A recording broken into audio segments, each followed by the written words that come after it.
dense vegetation, the horrors of biting insects and venomous snakes make the jungle the ideal place to build a prison. 100 years ago, in this part of the Costa Rican rainforest, the authorities built a penal colony, capitalizing on the inmates' fear and loathing for the jungle.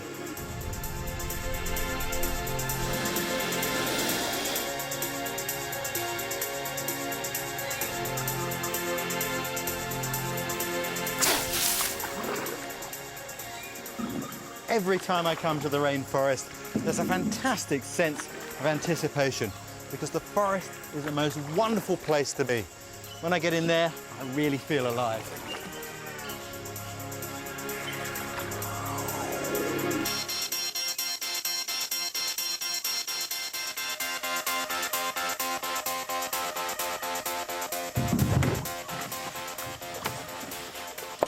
About 18 kilometers southwest of here, we've got a base camp. That's what I'm heading for. But in this terrain, travel isn't going to be easy. I reckon it's going to take the best part of 2 days to get there.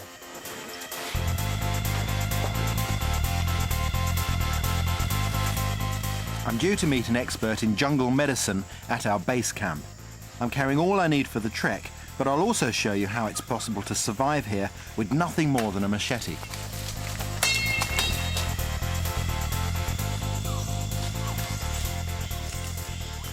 The diversity of life here never ceases to amaze me. This palm is quite incredible. It has the ability to move its centre of gravity towards the light. That's why the locals call it the walking palm. And just down here, there's kapok. That can be really handy for lighting your fire. See this downy material from the seed case? If you collect some of that together and strike sparks onto it, hey presto, flames. I've come to the extreme southwest tip of Costa Rica in Central America, to a region called the Osa Peninsula, an area I've never explored before. This bit of jungle has been described as the most biologically diverse place on Earth, with at least 30 million different species of insects.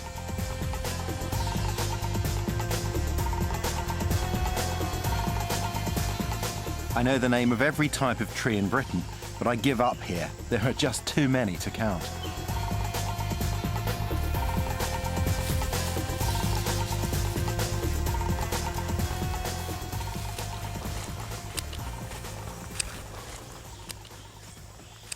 The only problem with navigating in rainforests is the trees. You can't see out. Have a look at the map and I'll show you what I mean. In this area here, there's over 100 square kilometres with nothing but trees, hills and the odd river. So how do I know where I am?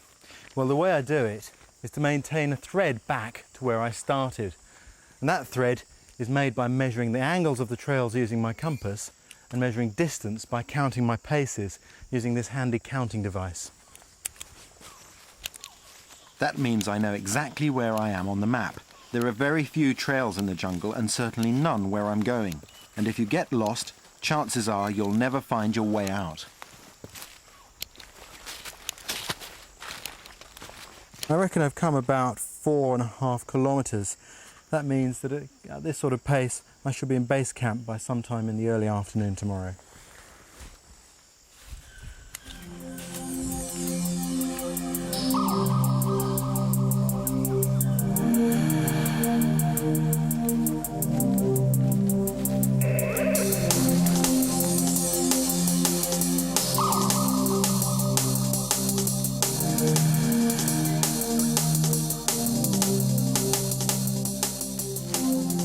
Jungle hiking is hot, sticky work, and it's hardly surprising. Today the temperature's in the upper 80s and there's 90% humidity. So of course I'm sweating buckets, and when you sweat buckets, you've got to drink buckets. One of the old jungle tricks is to get water out of vines like this one.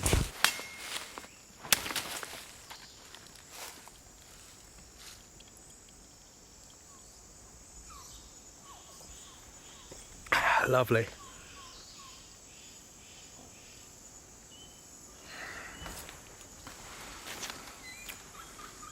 Not all vines can be used like this. What you have to check for is that the liquid that comes out of it is clear, not milky, not yellow, not red, but clear. It doesn't sting your hand, and when you taste it, it doesn't burn your mouth. If it meets all those criteria, it's safe to drink.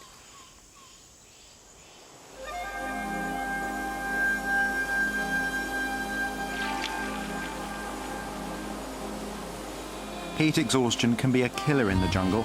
It's so hot and steamy that your sweat doesn't evaporate, so your body temperature can go haywire. That's why I take every opportunity to cool down.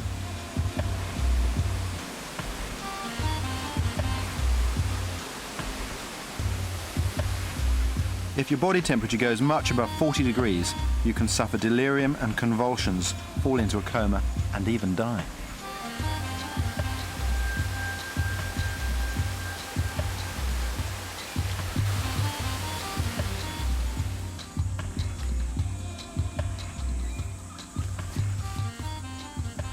In jungle survival, food isn't a big priority. As long as you've got water, you can live 3 weeks without food, though I'll eat anything I can get my hands on. This is the heart of palm. You keep peeling it down through the woody layers to the tender core, which is absolutely delicious. And you eat your way back, when you find a woody bit, you peel it down again and eat the soft inner parts. Lovely.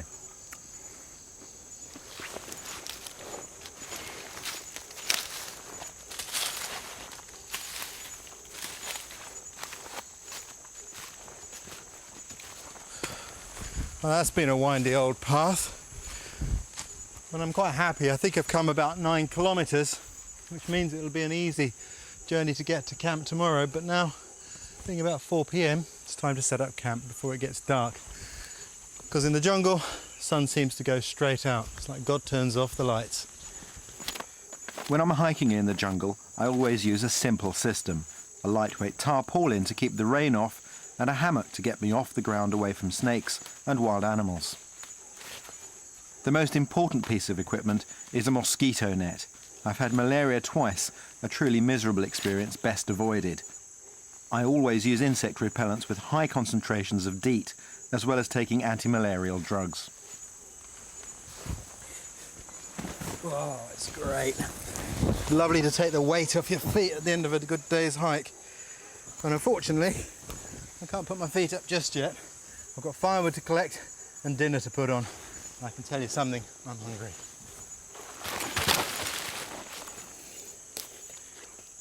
Wood in the rainforest is often wet, so finding dry tinder can be very difficult indeed.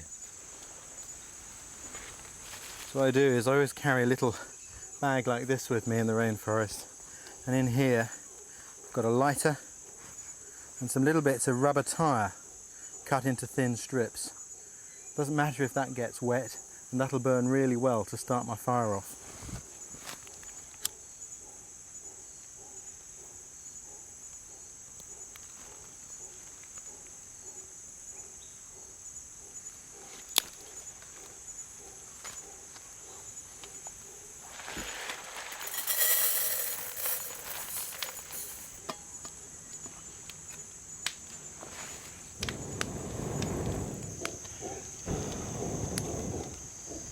That amazing sound is a howler monkey. It's experiences like these that keep drawing me back to the rainforest. But of course, to the uninitiated, a sound like that, coupled with the gloom and darkness of the forest, can make the whole place seem intimidating. In fact, on my way in here, I met a Costa Rican park ranger who told me a very sad story about a husband and wife who came hiking in here not so long ago. They'd only been on the trail for about an hour and they decided to leave it and go into the forest. And their wife twisted her ankle. Well, only an hour from the ranger station, naturally, her husband set off back for help. But he made a critical error. He forgot to note down exactly where she was. It took them 3 weeks to find her. By then, she was dead.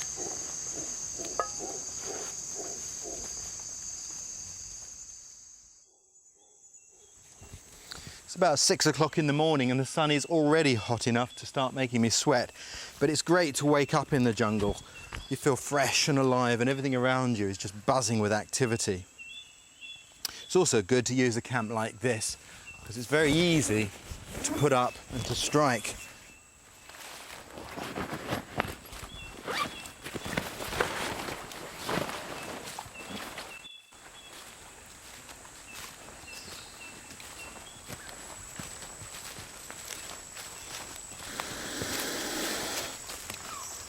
Fantastic, look at that boa up there.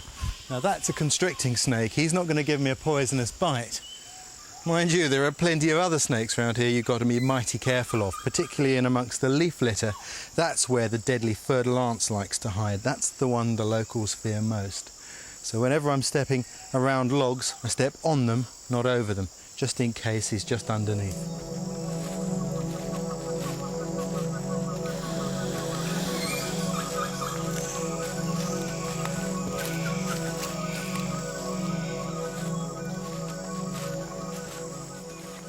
Well, here we are, base camp. Took me a bit longer to get here than I expected. Haha, my chance to get my own back. There's the crew. Look at them, sweethearts. Here are the box nets that they'll be sleeping in. And as you can see, they like to travel really light. Let's have a look over here. This is the living area to the camp. Oh yes, as I guessed, they're playing backgammon while I've been slogging through the rainforest. Lovely. Now here's a top tip for the rainforest.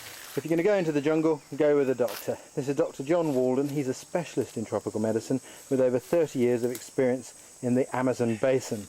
Hi, John. Hi, Ray. How about a beer? Sounds perfect. Trust the doctor to come to the rescue. There you go. Great. We all ready? Yeah. Good. When many people think of the tropics, they think of tropical diseases. And they conjure up thoughts of the classic, the obligatory photo of a fellow whose scrotum was so big he had to carry it around in a wheelbarrow. And if not that, then something horribly disfiguring, something mutilating, such as yaws, gangosa. Then there are things out there that can get you, such as the much maligned kanjiru. This is a little matchstick-sized catfish. Has the nasty habit of swimming up in your urethra when you urinate underwater. You know, if you live long enough and travel far enough, about everything your mother ever told you comes true, you know.